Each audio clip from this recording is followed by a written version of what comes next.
Since signs, don't wait for wonders. No, it's nothing. My friend, my enemies. That's all. All my enemies are suffering. But some people are wicked. Cholerics are wicked people. Don't point at me.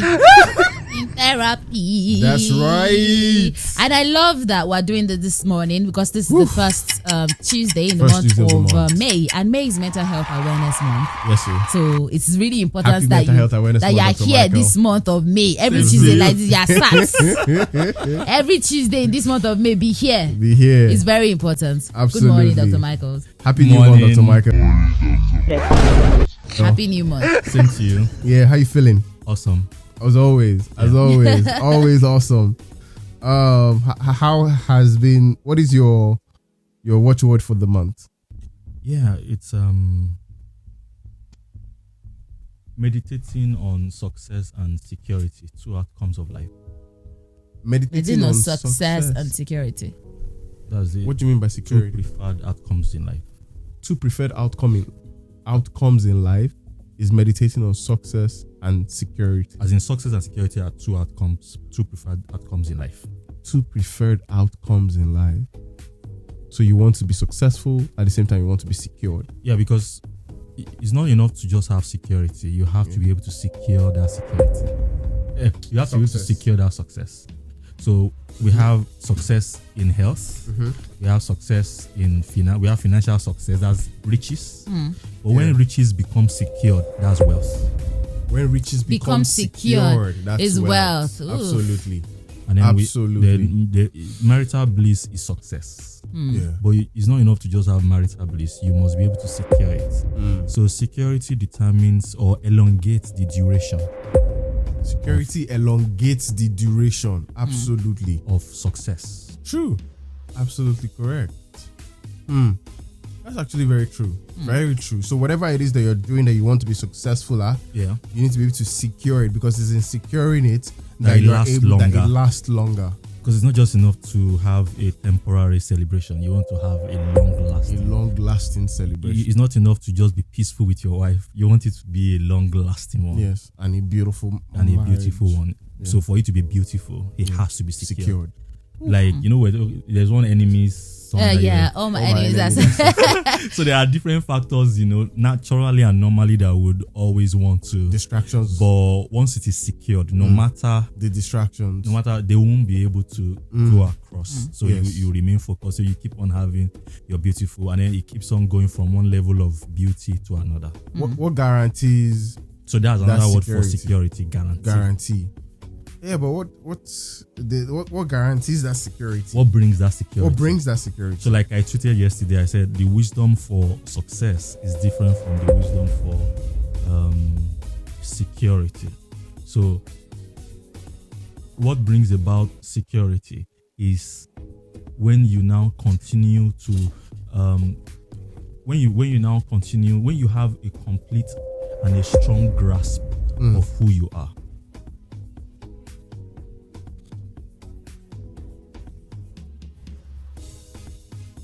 so deep that you're thinking about it. So a strong grasp of who you are guarantees a continued experience of that thing. of that thing. Yeah.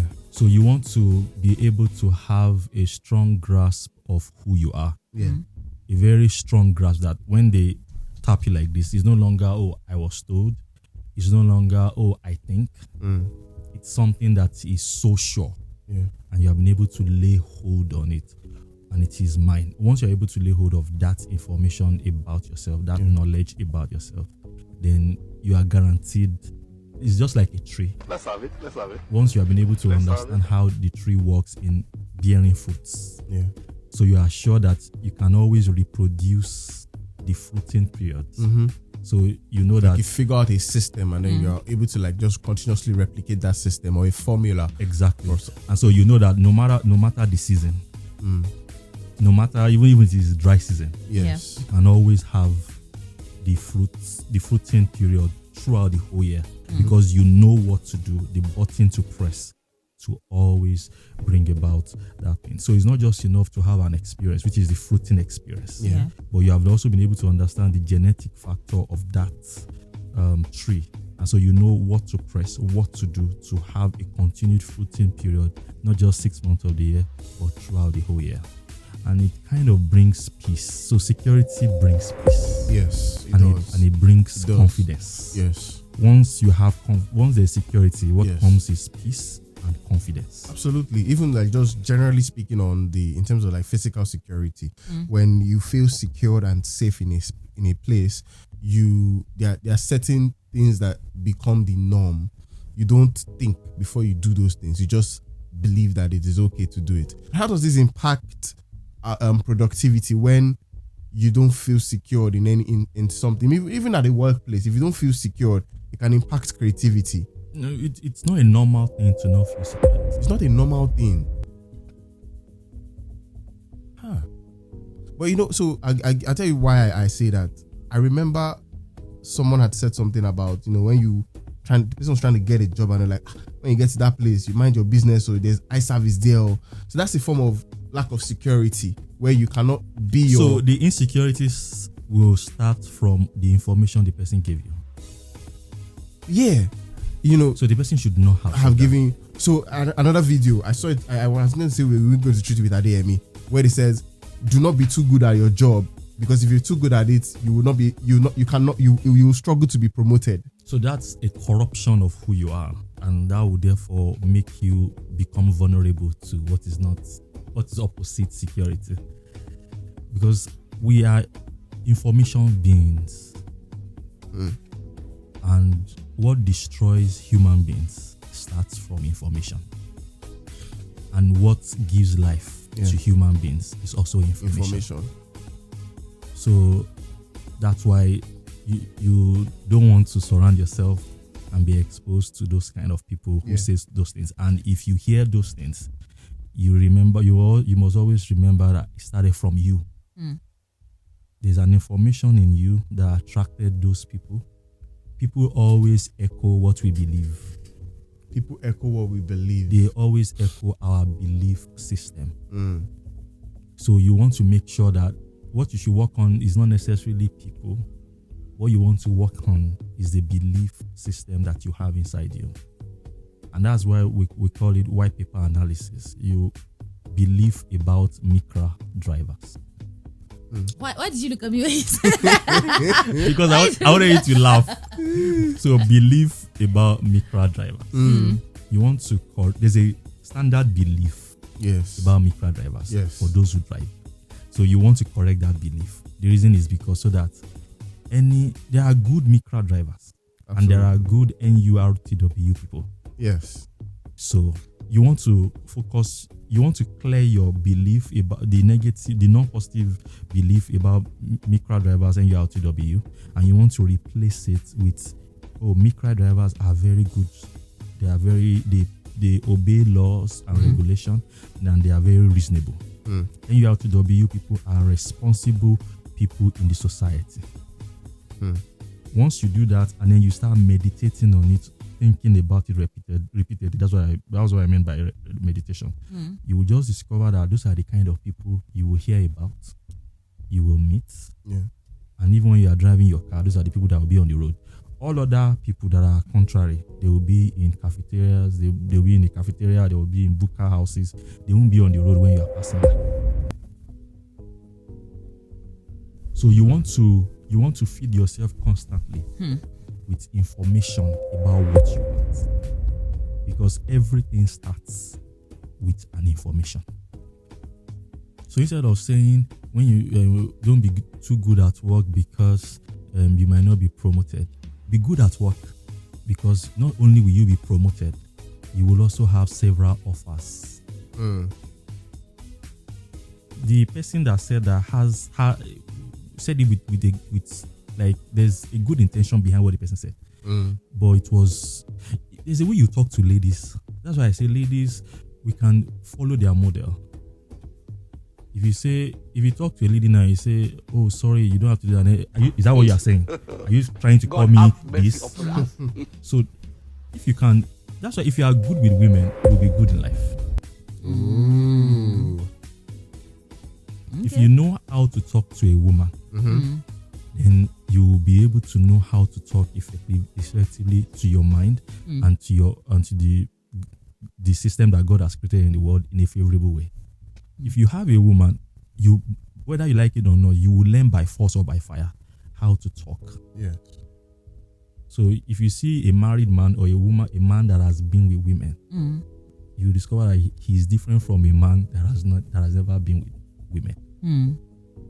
Because there's going to be a drastic change. So in life too, you have to learn how to talk. It's not everything you say. Even as you are married now, you cannot just be saying everything. Say, get home now, and then call your wife. Man. As you are getting home, you have to now rephrase. What do I want to say? What is it that I don't want to say? Yeah. True. And so in life, why don't you practice the same thing? What is it that I don't want to say? Yeah. What is it that I want to say? It's not that I just say, pick whatever you want. Your mind is also listening. So men that are good with women would definitely be successful in life. Men that are good with women will be successful. So men should take it as a challenge and try to. It might be your sister, it might be your wife, it might be your mother. They are all women. True. Try to start, be very intentional. When they start talking, you have to listen carefully. And then when you now want to reply, you have to be very intentional. Unlike when you are talking to your fellow man, you don't really need to plan anything. Just say it anyhow, and it will help you modify it and say, okay, that's what you are saying. So it's very, very intentional that we take charge of our lives as the chief executive officer of our lives. And because words are not just alphabets and vowels and sounds. They are sounds that end up forming our physical realities. What's that powerful? You were talking about being with people earlier, and the theme of this year's Mental Health Awareness Month is something on power of connection, the power of connection. And in this day and time, there's a lot of ways in which you can connect with people, meet people, but then there are so many people that are still very lonely. So how does that work, and what is the epidemic. So like there's a lot of people that are very lonely, even though like you have a lot of, you can have like 20,000 followers and have like 1,000 people that are always commenting on the post that you make, and you feel like you have a family, you've built a community, but at the same time, or you even live with your family members, but you feel lonely all the time. How important is mental connection for mental health beyond just talking to people, beyond just knowing that, I said this thing, so at least I'll meet people at work when I go to work? What exactly does it mean to connect, and how important is it for the mental health? To add to what she said, I saw a girl on TikTok, I think it was on Sunday, and she made a video and she said, I just want to be hugged. She's like, I don't want anything. She was literally crying. And this is, I checked her page and I was like, she's young, she's trying to get herself, she's running her own like business and all of that. And she was like, she lives alone and she just wants to be hugged. And that loneliness, we make it sound so easy. Some people are actually not surrounded by people. Some people are even surrounded by people, but there's no connection. Okay, so we meet a lot of people nowadays, but we don't connect with the people that we meet. So you can't just randomly go and hug somebody that you're not connected to. So it's like there are people around you, but at the same time, you don't feel, there's nothing that you feel. There's nothing there. It's just like bare surface, surface friendships that some people have these days. And it's very concerning if you think about it. To effectively connect with people, you have to first of all learn how to connect with or to yourself. Okay. Because once you have been able to learn and get a grasp on how to connect to yourself and with yourself, that's when you'll be able to attract people to you. The people that you need to help you feel comfortable, to help you feel good, the people that will hug you will naturally be drawn to you. And as a matter of fact, by the time you start learning how to connect with yourself, you will find yourself loving people. You will find yourself reaching out to people. And then you will find yourself getting it back in return. So, but trauma can also cause, there's loneliness and, what will I say it now? There's loneliness is a result of a void created by trauma. And loneliness is different from social awareness, or being socially awake, or being socially connecting with people socially. So you want to find out what I'm experiencing. Is it loneliness, or is it lack of social skills?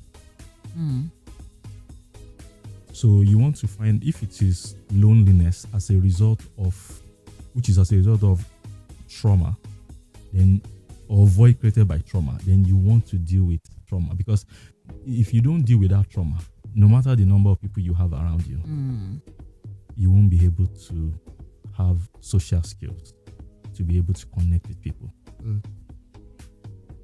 But once you deal with that trauma, you will be able, then the next thing to do is to now develop social skills. So you can deal with trauma and you're no longer lonely, but you don't have social skills. And social skills are developed. And to also be able to develop social skills, you also need to know what category of temperaments you have, the combinations that you have as your primary and secondary temperament. For example, if you are a phlegmatic choleric, phlegmatic people are introverts, extreme introverts. Melancholies are like lesser introverts, and then the next one's choleric, very great extrovert. Then the highest extrovert is sanguine. Sanguines and cholerics don't have issues with social skills. But if they have trauma, the trauma is going to inhibit the natural social skills they have, or natural abilities to connect with people socially. So the connection they have with people is going to be on a surface. And then for melancholies and phlegmatics, they are introverts. They don't really have natural abilities to connect with people. So if they now have trauma, that's like double barrel. So it's not. So you want to ask yourself, this loneliness, am I lonely? If I'm lonely, then that's a sort of trauma, void created by trauma. You want to deal with the trauma to cancel the void, and you will no longer be lonely. Then you want to ask yourself, is it that I've dealt with trauma, but I don't have social skills, or I'm an introvert? So if you're a phlegmatic choleric, your phlegmatic is primary, your choleric is secondary. Naturally, you are an introvert. You're not going to be able to really reach out to people. You draw your energy from being alone. So you now want to lean on the social skills or social natural ability or natural social ability of a choleric to help you fill in for the weakness of phlegmatic. And that also goes down to you discovering who you are. As you discover who you are, you're able to reach out to your choleric temperament, and you're able to use the natural social skills or ability there, and you're able to develop it, and then you're able to use it to fill up for the weakness of phlegmatic.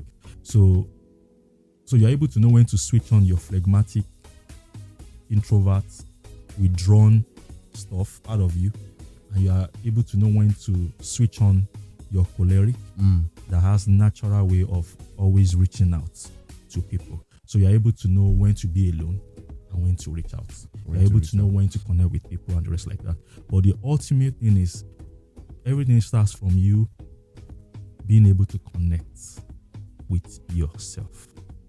If you don't connect with yourself, all that we do or you do on social media, it's not going to bring out the kind of happiness that you truly desire. And I know that a lot of people find it challenging being alone. Oh yes. Yeah. Even if you are a sanguine, maybe you are a sanguine choleric, we have all the four. It means that a part of you is still phlegmatic, a part of you is still melancholy. So that means that a part of you can still tolerate being alone. Because ideas and secrets about your life come most times when you are isolated. It's just that you will not be withdrawn as much as phlegmatics and melancholies that draw their energy from being around other people with themselves alone. Yeah. Because you as a sanguine or choleric, you draw energy from being with people. Okay. But as a melancholy and a phlegmatic, you draw energy from being alone.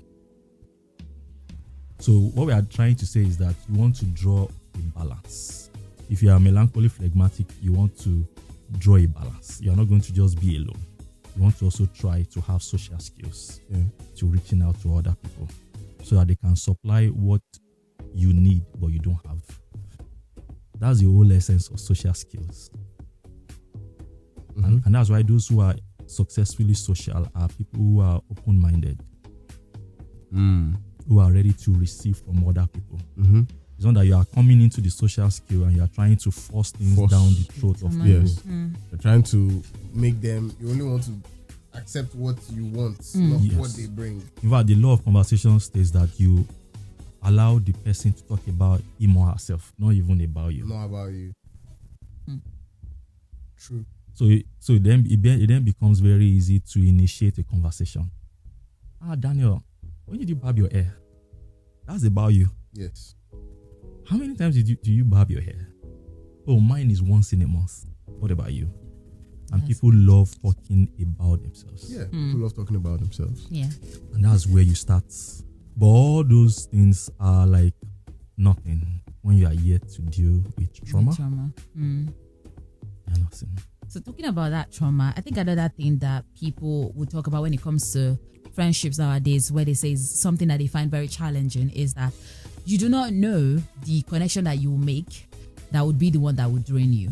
So there's this whole thing where people are making connections, but then, along the line, it becomes very draining. So how are you able to now make a distinctive maybe calculations of, okay, nobody wants to be with anybody that would drain them, of course, but then you find yourself in some situations where you realize that it's very to keep up with that friendship or to keep up with the relationship with that person, it takes a lot of effort. And there's also the thing where there are people that don't want to put any effort, and friendship cannot be one-sided. Any relationship that you're building can't be one-sided. It has to be from both people. So there's somebody that is doing everything, but there's the other person that is just all chill and saying, oh, I don't really think that it's all, I don't really want all of that. And that can be something. That's also something that, before it used to be breakfast that used to maybe heartbreak from relationship that used to make people decide that, I don't want to be in relationship. But now it's also happening in friendships where people are making choices not to want to have friends anymore. Even because of past working with people can make you say, oh, you know what, I don't want to work with anybody. Or when I work with people, I don't want to build any connection with them. Proximity. I want to because there's a thing, I don't know what it is, but there's a thing. You would meet, almost everybody that you meet has had an experience like that, where they are meeting somebody that has shown them shaggy and you're like, what exactly is going on? What is happening with people? And how do you make sure that you're also not finding yourself in a situation like that, somebody that you have opened yourself up to, but at the end of the day, they use that against you, or the relationship just ends up like being draining? Okay, so the answer, we have two answers. Number one is, let's go back again to women. When we see the opposite gender, we always know what we want to do with the opposite gender.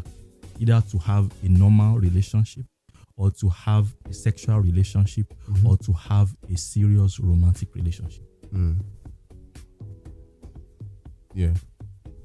Like on meeting the person, the first time you meet the person, there's always a knowing. Yes. Number two answer is, so when we meet with people anywhere, we always get to know, there's a knowing that we have about what level this relationship, whatever relationship is, the nature of the relationship that is going to be between you and I. All you need to do is go back to the first time you met that person and figure out what came to your mind when you met that person. And I know that could be a challenge to so many people, because many people may not be that observant about themselves. Number two is a science of knowing who you should have connections with. Knowing who you should have connections with. Yes. So, phlegmatics, people who are primary phlegmatics, first of all, they are not supposed to marry another person that is a primary phlegmatic. Because imagine being married, I cannot talk, you cannot talk. I'm secretive, you are secretive. Is that perfect?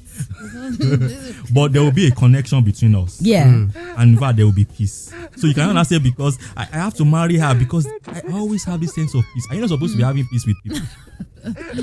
Whenever we pray, our prayers always get, why will your prayers not get answered? There's a connection. But you cannot now marry the person because of that. Yeah. So we have people who are primary, for example, somebody who is phlegmatic choleric, that's introverts, primary, extroverts, secondary, the person is advised to have a close relationship with somebody who is primary extrovert, and then of course secondary introvert. So there's alignment between the person's your own primary and the person's secondary. So that's why they say opposite attract. If you look at it again, I said phlegmatic choleric, and what's the second temperament? Phlegmatic choleric, and then let's say sanguine phlegmatic. Phlegmatic choleric, sanguine phlegmatic. So you see that the primary of one will align with the secondary of one of the other, and then the secondary of this person will align with the primary of the other person. At least they may not be the exact thing, but they will be extroverts. You understand what I'm saying? I said phlegmatic, choleric, sanguine. So sanguine and choleric are not the same thing, but they are extroverts. You understand what I'm saying? So that's why they say opposite attract. So you discover that. So both of you are able to challenge each other. But if two of you are friends and both of you are primarily phlegmatic, there will be internal fights between inside both of you. You will keep on fighting. You will not be able to tell each other. Because phlegmatics don't like confronting. So if you two are phlegmatics, you won't be able to confront each other. But if you have somebody who is primarily phlegmatic and the other person is an extrovert, the other person is able to challenge the other person to lean on the secondary temperament and then become more open. This other person who is also reserved is also able to challenge these other extroverts to enjoy isolation, because extroverts don't like isolation for obvious reasons. So they are able to complement each other, they are able to motivate each other, they are able to inspire each other. And what's friendship about? Being able to help each other in the journey of life. So that's why you want to be very particular and very selective about friendship. Once you are able to be successful at that, there's a very serious likelihood of you being very successful in the choice of who to get married to. That's another one. That is another one. So there's a science to friendship. You just got that some people you just repel. You don't. It's like there's a measure that says you cannot go beyond this level. Don't take that. What you are seeing, that invisible line that you are seeing, don't take it lightly. Like it's nothing. Maybe waiting it's for it's inside. Don't wait for wonders. No, it's nothing. My friend, my friend, how are you? So you should be able to say, it's not everybody that is your friend, right? No. Everybody cannot be your friend. Everybody can be your friend. So and there's always that knowing tells you that there's a line. So once you meet somebody, there's like an invisible, intangible line, like this is how far you can go. If you're somebody that don't pay attention to such stuff, you just put it there like, I don't know what am I saying. It's not that deep. Hello, hi, how are you? You will now overdo, you overtalk, you overshare, you will overexpress, and then you will get home, you'll be drained. True. Because draining comes from you being with the wrong person. Comes from you being with the wrong person, even being in the wrong place. Being in the wrong place. What about those wrong people? What can they do? Like what now? Oh, they are only wrong to you. They are wrong. They are right to other people. Right to other people. Yeah. So that's the definition of wrong and right. That's why I tell my client, this one that society is saying this is the right thing. This is the wrong. It's not the way to go. It's not the way to go. Because what is right to this person can be wrong to another person. And this wrong person is not. This wrong person or this wrong thing is not an evil thing. It's not that the person is wicked. You know, say my enemies. What's that song? All my enemies are but some people are wicked. Can we just what's your own? Let wicked people be friends to wicked people. And that's what me. And cholerics are wicked people. That's what me I'm clamoring for. Cholerics are wicked people. Don't point at me. I'm saying cholerics are wicked people. People should go and meet each other, right? That's my. Like that's what there's a want. client I have. She's melancholic choleric. And I keep on telling her, madam, you are wicked. She said, no, I'm not wicked though. I'm not a wicked person. Some days ago, she just sent a message. I'm wicked though. I am very wicked. I did this, I did that, and I did not know. I said, I am very wicked. And as I said, wow. I said, this is a great discovery. Because once you now know that you are a wicked person, it then helps you to know how to manage your wickedness. So extroverts are naturally wicked. Yeah.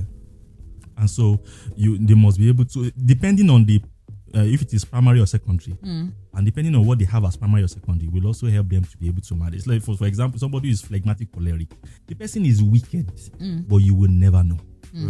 It is buried because the choleric is the wickedness, and it is secondary. So the person may not be aware, and people will not know. The person will just know that inside. Look at the heads. Very big heads. Hey, but if he has big heads, what's wrong with him? What's wrong? You're having a workshop. Are you the only one in this industry? And the person will be shocked at him or herself that wow, I can come up with that kind of thought. Whereas cholerics, they will say it to you. Who do you think you are? Look at your head. Is this how you should be? Is this how your head should be? So they say it out. So you want to be able to know you as them. It then helps you to be able to manage and the rest like that. Yeah. This is really interesting because at the end of the day, I was telling this, I think it was on Monday, I was talking to you about my interaction with a couple of university students. Yeah. And I realized that a lot of people they don't know how to be in touch with themselves. Yeah. And in that conversation that I had, because I spoke to like two different sets of students in the course of the weekend, and one was a group and then one was like one-on-ones, and I realized that sort of our academic system, even the lecturers, the professors, are not designed to even help you discover yourself. Nothing about the academic system. I was angry last week at the Minister of Education, Tunji Alausa, for saying that some courses are becoming redundant, and they might have to like scrap them. out. Which one? And it just I mentioned some courses in social sciences. Social sciences, like all the courses in social sciences. The look of the gasp. Yeah, the Minister of Education said that. No, they should not count social sciences. So no, he said that. The Minister of Education said that they're not contributing to the national development. Yes. So he said they need to scrap it. So the national goal. Apparently, we have a goal as a country, and then they're not relevant. Those courses are not. And I was last week. I was very angry as to how all of these are happening. Even as a doctor, do you know I had distinctions in social sciences, and it's helping me now. See? So, but what caught my attention was how much we are not in tune with ourselves, how much our academic environment is not helping us become in tune with ourselves, and even generally how the professors in the universities are more self-centered about what they are going to achieve over the impact they make to the students. Because I was asking them that, wait, what do you mean that in your courses, they are not looking at revamping them to fit the narratives of what is achievable today? Because now you go to school to study a course. I still need you to come out of school to go and do acquire some skills. Or even do a course in that course. Before you're able to work with it. Before you're able to work with it or do anything out of what you have studied. It gets bad that even after you finish your BSc, for you to have any relevancy in that course, you have to go and do your master's. So what's the essence of now spending the 4 years or 5 years or 6 years in that course? Because it's not engineering, it's not maths, it's not physics, it's not medicine. Law. And I just got me worried as to how much people are not in tune with what is necessary for them. And university students are in a lot of isolation.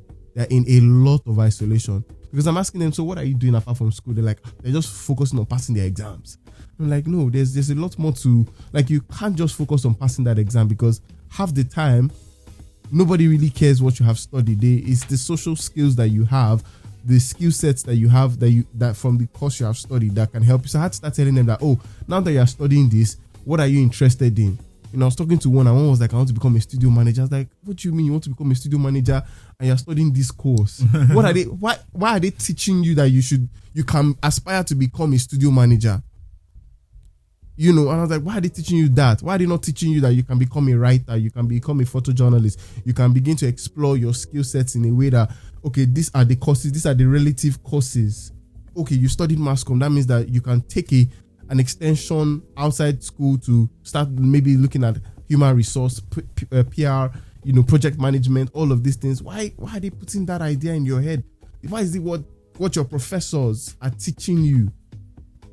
So, and it got me worried over it, because at first I was angry at the Tunji Alausa guy, and I was very angry. But after that conversation with this university student, I was like, There's work to be done. And I'm really hoping that anybody who's a lecturer listening, they see the need to have like more people who are in the field, because I see them do it in Western universities. In the final year from 300 level, they start bringing professionals in those fields to talk to students who are studying those courses, to let them understand that, oh, this is the real life out there. Let me share real life experiences with you. You know, somebody is in school studying textile and something, and they've never had somebody who is in the textile industry come to sit with them, somebody that goes to China and come back and say, this is what is obtainable in China. These are the courses you should be studying, or these are the areas you should focus on now that can help you become better. And I'm just worried. I'm really worried for how we're not in tune with ourselves to even think of the greater good of what is obtainable for the greater Nigeria. Or same students are coming out of schools, there are no jobs. Yeah. But what are they being? Imagine they tell you to go to school and still go and study and do entrepreneurship. So it means that the school system already has failed in its responsibility to say that what you are studying is useful. So you have to learn something on the side, because they cannot guarantee that what you have studied can get you a job. Crazy times. The reason why I'm smiling is because whatever problem you are able to identify in the society that gets you angry, oh, they should do this, people should have done this, why are they not doing it? It's a pointer to what your purpose in life is. Why are you clapping? We found your purpose. Do you know how long you talked for? We found your purpose. Do you know the anger with which you talked? That, if we should sit down and unpack what you just said, we'll be able to point definitely to what your life purpose is, and what you should focus your energy and time and money on. Having said that, number 2 is like yesterday I said I listened to a political analysis, and then some people, politicians, and I've been learning out political science or political analysis, and then when I was about to sleep, I was now thinking and ruminating about those things, and then I could not sleep. Then it just dawned on me, all those people that they said they gang up against them, they cannot be enemy without enemy within. So this politician that said they gang up against him, the whole thing started from within. And that was how I slept off immediately. But you found resolute to it. Yes. What the exact thing that happened. It wasn't about the people ganging up. Yes. It was that the person ganged up against himself without knowing. And then the people outside now responded or reacted to that. So whatever is being taught, it is the duty of the students. No matter whatever is being taught, it's the duty of the student to be able to find out how does this apply to where I'm going to. So as a student, you are supposed to know what your life purpose is. And that's why there's the guidance and counseling now that brings into the thought thing. You see that guidance and counseling and all those other things that Sunday allows, and all those people, those are policy makers. Yes. They are the CEOs of education in Nigeria. They are not under your control. Absolutely. You did not employ them. The only place where you can get to influence that decision and get to make sure that the education of Nigeria gets better is at the polls. Absolutely. So that means that when you are making the choice of who should be governor of your state, who should be president of Nigeria, you want to, what is this person's policy about education? So you will not just go and this person is smiling, he's always smiling. I like him, Sha. Yeah. This person is. Or they are whitewashing, like what National Association of Nigerian Students is doing. All of them, you should pack all of them and lock them up. So this person is from my hometown. Yeah. This person looks like me. I will vote for him. That will not work. Because the only time, because it is through your voting activity that you get to employ your politicians. It is the citizens that employ politicians, not the other way around. Yeah. And so you want to be able to do an interview before employing the senator, the House of Representatives, your ward chairman, local government chairman, and the president. You must be able to interview them directly or indirectly. That's when you get to influence policymakers. Once the polls are over, that's the end. You don't have any control again. That's it. So So those are the 3 levels. The student should be able to know where he is going, and then be able to, regardless of whatever he is studying, and then you should be able to also decide what you want to feel into, how you want to fill your JAMB form and the rest like that.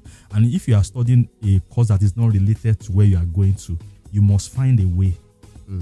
Because there are no mistakes in life. The fact that they were able to accept you means there's an alignment inside. Yeah. So you want to find out the connection between what you are studying and then what is inside you. And that may be a very great discovery. Absolutely. And then the pose, and then that Daniel was very angry. It means that whatever you are angry at, whatever you are passionate about, is an indication of your purpose. What your life purpose is. Whatever you're angry or passionate about is an indication of what your purpose is. I'll think about that later. Anyways, thank you, Dr. Michaels. I already said it, that this is going to be interesting. It's going to be an interesting month because it's Mental Health Awareness month. So we're just going to be raising more awareness with the help of Dr. Michaels here. Thank you. Thank you. The Blast Rise continues this morning on Blast Urban 98.3.